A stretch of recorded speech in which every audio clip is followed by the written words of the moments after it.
Hello बच्चों, कैसे हैं आप सब। आई होप आप सब ठीक होंगे और पढ़ाई कर रहे होंगे। तो बच्चों, रोज़ की तरह आज मैं फिर आप लोगों के लिए बहुत ही इम्पोर्टेंट क्वेश्चन लेके आई हूँ, जो कि पॉलिटिकल साइंस से है। और ये बहुत ही इम्पोर्टेंट क्वेश्चन है जो आज मैं आप लोगों को बताने वाली हूँ। तो प्लीज़ वीडियो को लास्ट तक देखिएगा। तो चलिए बिना वक्त गवाए अब हम क्वेश्चन की ओर चलते हैं। तो हमारा पहला क्वेश्चन क्या है। हमारा पहला क्वेश्चन है, पहली दुनिया क्या है, इसके कुछ देशों के नाम बताइए। ये हमें पहली दुनिया के बारे में पूछ रहे हैं। मतलब पता है, पहली दुनिया बोलते हैं पूंजीवादी को और दूसरी दुनिया बोलते हैं समाजवादी को। जो पूंजीवादी देश होते हैं, मतलब जिनके पास धन अधिक होता है, वो पूंजीवादी देश होते हैं। पूंजीवादी देश क्या है, यहाँ पे देखिए, पूंजीवादी देशों के पहली दुनिया कहा जाता है। देखिए, पूंजीवादी देशों को पहली दुनिया कहा जाता है, जिसमें आते हैं अमेरिका, ब्रिटेन और फ्रांस, पुर्तगाल आदि देशों को पहली दुनिया के देश कहा जाता है। ठीक है। और इसमें एक और क्वेश्चन पूछता है कि दूसरी दुनिया किसको कहते हैं। ये तो पहली दुनिया है ना, तो दूसरी दुनिया अगर आपको पूछेगा ना, तो जो दूसरी दुनिया क्या किन किन देशों को कहते हैं। दूसरी दुनिया कहते हैं जैसे चेकोस्लोवाकिया, पूर्वी जर्मनी, एस्टोनिया, लातविया, उन देशों को हम दूसरी दुनिया कहते हैं। और ये है जो कि समाजवादी है, समाजवादियों को दूसरी दुनिया कहा जाता है। और ये पहली दुनिया जो पूंजीवादी देश है, अमेरिका, ब्रिटेन, फ्रांस, पुर्तगाल, ये सब पहली दुनिया है।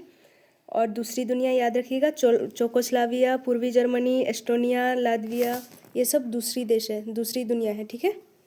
जो समाजवादी सोवियत संघ के गणराज्य में आती है वो। ठीक है। ये समाजवादी और पूंजीवादी के बारे में पूछता है, ये पहली दुनिया और दूसरी दुनिया। तो जहाँ पूंजीवादी होगा वहाँ पहली दुनिया दीजिएगा, और जहाँ समाजवादी होगा क्वेश्चन में वहाँ दूसरी दुनिया दीजिएगा। ठीक है। तो चलिए अब हमारा अगला क्वेश्चन की ओर हम आगे बढ़ते हैं। आई होप पहली दुनिया के बारे में और दूसरी दुनिया के बारे में, दोनों के बारे में आप समझ गए होंगे। अब हम अपने अगले क्वेश्चन की ओर आगे बढ़ते हैं। ठीक है। हमारा दूसरा क्वेश्चन क्या है। हमारा दूसरा क्वेश्चन है, सोवियत संघ के विभाजन की कई दो कारण बताइए, है ना। ऐसे तो सोवियत संघ के बहुत से विभाजन के बहुत सारे कारण हैं, क्योंकि सोवियत संघ में जो बहुत कम शक्तिशाली नेता आ गए थे। ठीक है। जैसे वो लोग क्या करते थे, देश की मतलब देश को मतलब जो चाहिए है, स्कूल, सड़क, वो सब, जो स्कूल चाहिए, सड़क चाहिए, खाने पीने के लिए सामान चाहिए, वो सब नहीं देता था। यहाँ तक कि वो क्या करता था, अपने धन का जो उपयोग है ना, वो सिर्फ लड़ाई झगड़े के लिए करता था, युद्ध के लिए, हथियारों के लिए। वो लोगों की भलाई नहीं करता था सोवियत संघ, जिसके कारण ये सोवियत संघ का विभाजन हो गया था। ठीक है।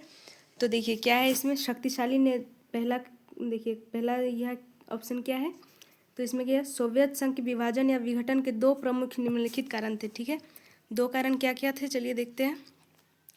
तो सोवियत संघ के विघटन के दो कारण थे, शक्तिशाली नेतृत्व का अभाव। मतलब देखिए, शक्तिशाली नेता नहीं आया था वहाँ पे, शक्तिशाली नेता का अभाव था। ठीक है। और दूसरा क्या है, सोवियत संघ में अर्थव्यवस्था का झंझर होना। तो बिल्कुल सोवियत संघ में अर्थव्यवस्था का झंझर हो गई। वहाँ हथियार के लिए ही सारे धन का उपयोग किया जाता था, तो अर्थव्यवस्था में कुछ उपयोग और उठता नहीं था। वहाँ तक कि वो फैक्ट्रियों को भी बेच देता था ताकि वो हथियार खरीद सके। ऐसे करके अपने आप को उसने गरीब बना दिया था, इसलिए सोवियत संघ का विघटन हो गया। वहाँ की जनता ने इसका विघटन करवा दिया, जैसे अभी नेपाल में हुआ, वैसे ही उस वक्त सोवियत संघ में हुआ था। ठीक है। चलिए अब हमारा तीसरा क्वेश्चन की हम आगे बढ़ते हैं। हमारा तीसरा क्वेश्चन क्या है, पेरेस्ट्रोइका से आप क्या समझते हैं। पेरेस्ट्रोइका से आप क्या समझते हैं, हमारा ये क्वेश्चन है ना। तो ये पहले तो ये जानो कि पेरेस्ट्रोइका क्या है, ये क्यों आया है, ये कौन सा नाम है। तो पेरेस्ट्रोइका का जो अर्थ है वो पुनर्रचना होता है। जो ये ना हमारे मतलब जो सोवियत संघ के राष्ट्रपति थे, रूस के राष्ट्रपति मिखाइल गर्बाचेव, रूस के राष्ट्रपति मिखाइल गर्बाचेव ने मतलब ये इसका उपयोग किया था अपने संसाधन को सुधारने के लिए, सोवियत संघ को सुधारने के लिए इसने पेरेस्ट्रोइका और ग्लासनोस्ट, ये दो संरचनाएं मतलब रचनाएं इसने आरंभ किया था, ताकि ये सोवियत संघ में सुधार ला सके। लेकिन ये दोनों ही विफल रहे, इसलिए पेरेस्ट्रोइका का अर्थ होता है पुनर्रचना होता है। ठीक है। तो चलिए हम आंसर देखते हैं क्या है। पेरेस्ट्रोइका एक रूसी शब्द है जिसका अर्थ पुनर्रचना होता है। देखिए मैंने आपको बताया था ना, पेरेस्ट्रोइका का अर्थ पुनर्रचना होता है। पुनर्रचना की ओर ध्यान देना। ठीक है। सोवियत संघ के अंतिम राष्ट्रपति यानी मिखाइल गर्बाचेव, यस, इन्होंने, जिनका राष्ट्रकाल कितना से कितना तक था, 1981 से 1991 तक इनका राष्ट्रकाल था। ठीक है। के समय में इन्होंने सोवियत संघ के विघटन की गति प्राप्त हुई, मतलब सोवियत संघ में जब विघटन हुआ तो इसके अंतर्गत इन्होंने क्या किया, गर्बाचेव ने देश के अंदर आर्थिक राजनीतिक सुधार की नीति चलाई।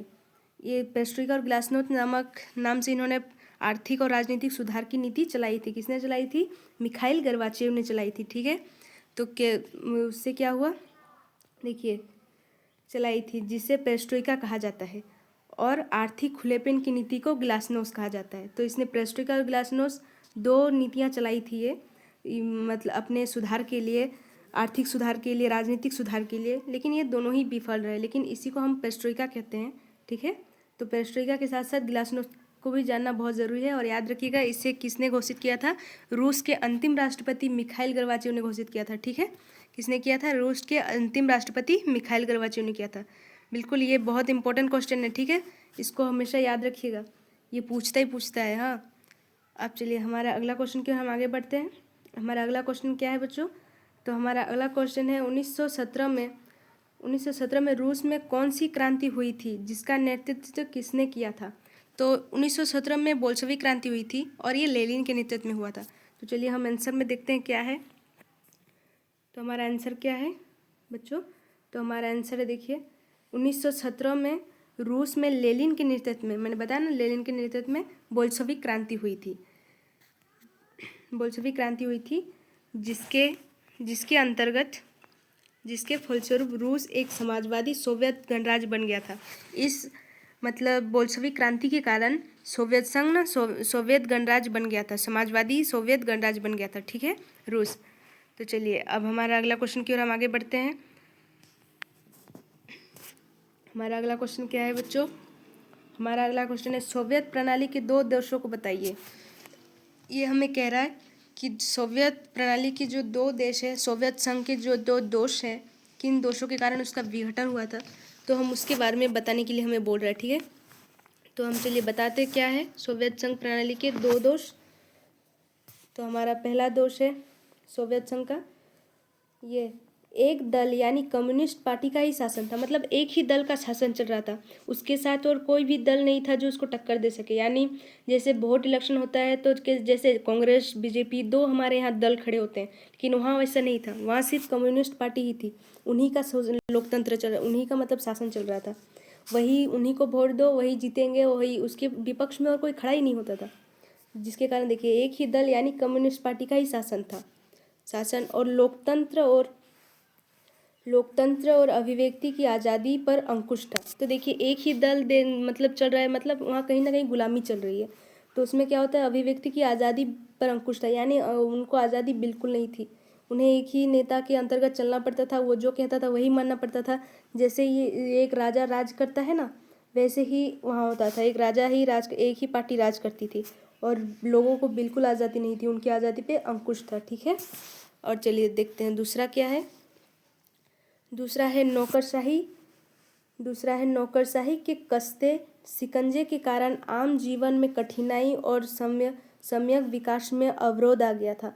ये नौकरशाही भी एक आंदोलन था जिनके शिकंजे के कारण आम चुनाव में कठिनाई आ गई थी, आम जीवन में कठिनाई आ गई थी बहुत। देखिए, वो जो मर्जी वो कर सकते हैं, एक ही दल चल रहा है, मतलब कुछ भी वो लोग कर सकते हैं, इसलिए उनके विकास में भी अवरोध था। उन्हें विकास का भी बिल्कुल मतलब अवरोध ही था, मतलब उनका देश विकास नहीं कर रहा था। एक पार्टी बस अपने आप पे चल रही थी, उनका देश विकास भी नहीं हो रहा था, जिसके कारण तो सोवियत संघ का विघटन हुआ था ना, इन्हीं कारण से। तो चलिए अब हमारा अगला क्वेश्चन की ओर हम आगे बढ़ते हैं बच्चों। ये हमारा लास्ट क्वेश्चन है। आज मैं 6 इंपॉर्टेंट क्वेश्चन आप लोगों के लेके आई थी ताकि आप लोगों को हेल्प हो सके। देखिए बच्चों, एग्ज़ाम नज़दीक आ रहा है, अभी पढ़ाई करना बहुत ज़रूरी है और ये पॉलिटिकल साइंस के बहुत इंपॉर्टेंट क्वेश्चन है। आप मुझे सपोर्ट कीजिएगा, कल मैं आपके लिए बहुत बहुत इंपॉर्टेंट क्वेश्चन लेके आऊँगी। कल मैं आपको बता रही हूँ, मैं रूसी क्रांति के बारे में पढ़ाऊँगी कल। जो हमारे ग्राज-सेल जो आज पढ़ा रहे हैं, और मतलब ग्राज-सेल के बारे में डिटेल में बताऊँगी। फिर वो जो हमारे राष्ट्रपति हैं मिखाइल गोर्बाचेव के बारे में आपको डिटेल में बताऊंगी। ठीक है, मतलब सोवियत संघ के बारे में बहुत कुछ बताऊंगी आपको, बस मुझे सपोर्ट कीजिएगा। ज़्यादा व्यूज़ आएंगे, ज़्यादा वीडियो चलेगा तो मुझे भी वीडियो बनाने में अच्छा लगेगा। तो जितना हो सके शेयर करें और मेरे चैनल को सब्सक्राइब करें। ठीक है, चलिए हमारा अगला क्वेश्चन की ओर हम आगे बढ़ते हैं। हमारा अगला क्वेश्चन क्या है, सोवियत संघ के इतिहास की सबसे बड़ी ग्राज-सेल क्या थी? देखिए बच्चों, ये जो क्वेश्चन है ना, ये बहुत ही इंपॉर्टेंट है। ग्रात्सेल क्या थी पता है? ग्रात्सेल मतलब क्या था? वहाँ जब हथियारों की मतलब धन की कमी पड़ रही थी ना, और वो देश के लोग हमेशा हथियारों के लिए ही पैसे सारा धन लगा देते थे, तो जो वहाँ फैक्ट्रियाँ थी, बड़े बड़े उद्योग थे, उनको वो औने पौने दामों में बेच देते थे। मतलब कम जितना मतलब उनका खरीदना जितना पड़ा ना, उतना बेचना नहीं पड़ा। मतलब जितना उनका हानि में ही बेच देते थे वो, औने पौने मतलब मूल में तो मूल में ही बेच दो, ऐसा वो बेच देते थे सारी फैक्ट्रियों को, उद्योगों को, जिसकी वजह से सोवियत संघ के, इसलिए उसी को हम सोवियत संघ का सबसे बड़ा ग्राहक था वो। ठीक है, तो देखिए यहाँ पे आंसर क्या है हमारा, शॉक थेरेपी।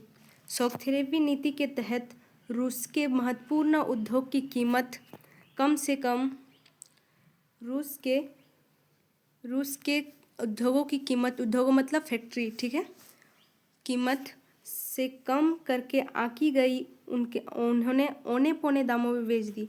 देखिए जितनी कीमत उद्योगों की कीमत थी ना, उसको भी से कम आकी गई और उनको औने पौने दामों में बेच दिया। मतलब किसी भी हानि हो रहा है तो हानि हो रहा है, ऐसे दामों में उन्होंने बेच दिया। ठीक है, तो इसको क्या है, निजी हाथों या कंपनियों को बेच दिया गया। ठीक है, इसे इतिहास की सबसे बड़ी ग्राहक कहते हैं। इसे क्या कहते हैं, इतिहास की सबसे बड़ी ग्राहक कहते हैं इसको। ठीक है, शॉक थेरेपी नीति के तहत रूस के महत्वपूर्ण उद्योगों की कीमत कम से कम करके आकी गई, उन्हें औने पौने दामों में निजी हाथों या कंपनियों को बेच दिया गया। इसे इतिहास की सबसे बड़ी ग्राहक कहते हैं। क्या कहते हैं, इसे इतिहास की सबसे बड़ी ग्राहक कहते हैं। आई होप आपको मेरा समझाना समझ में आया हो, और प्लीज़ अगर आपको अच्छा लगा हो तो मेरे चैनल को सब्सक्राइब करें। पहली बार आए तो सब्सक्राइब कर दीजिएगा, फिर मेरे वीडियो को लाइक कर दीजिएगा, और जितना हो सके शेयर कीजिएगा, मुझे सपोर्ट कीजिएगा। मैं और भी आपके लिए सारे क्वेश्चन चुन के लाऊंगी, सारे सब्जेक्ट के क्वेश्चन लेके आऊँगी।